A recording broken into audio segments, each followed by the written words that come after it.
বিএনপির যে ৩১ দফার আলোকে যে রাষ্ট্র সংস্কারের জন্য যে প্রস্তাবগুলো দেওয়া হয়েছে সেখান থেকে মূল্যবান ৮টি বিষয় নিয়ে আমাদের চারজন বিশিষ্ট অভিজ্ঞ স্কলার বলেন, চারজন বিশিষ্ট ব্যক্তি আমাদেরকে এখানে বিশদভাবে বলবেন।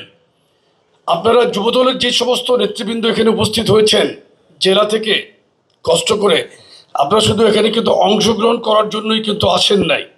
এখানে আপনারা কিন্তু এখান থেকে প্রশিক্ষণ নিয়ে গিয়ে স্ব জেলায় এবং আপনাদের মাধ্যমে উপজেলাতে আপনারা নিজেরাই প্রশিক্ষকের ভূমিকায় থাকবেন। আপনারা গিয়ে আবার প্রশিক্ষণ দেবেন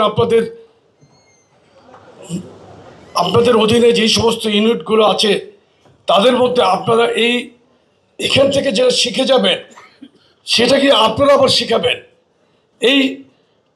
এর মাধ্যমেই কিন্তু আমাদের তৃণমূল পর্যায় পর্যন্ত এই কর্মসূচিটা সফল করার জন্য যে উদ্যোগ বিএনপি নিয়েছে সেটা সফল হবে ইনশাল্লাহ।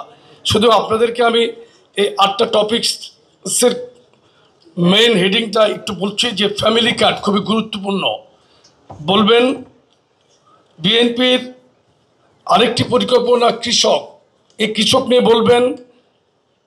ক্রিয়ার ব্যাপারে একজন ক্রিয়া বিষয়ক বক্তব্য দেবেন এবং আনন্দময় শিক্ষা, দক্ষ জনশক্তি, আধুনিক বাংলাদেশ নিয়ে বলবেন।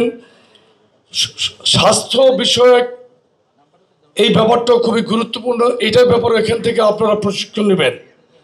বাংলাদেশের আরেকটি অন্যতম সেক্টর খতিব, ইমাম এবং মুয়াজ্জিনদের সম্পর্কে ইতিমধ্যে চেয়ারম্যান মহোদয় যেটা বলেছেন সেটা এখান থেকে আপনারা বিশদভাবে জানতে পারবেন।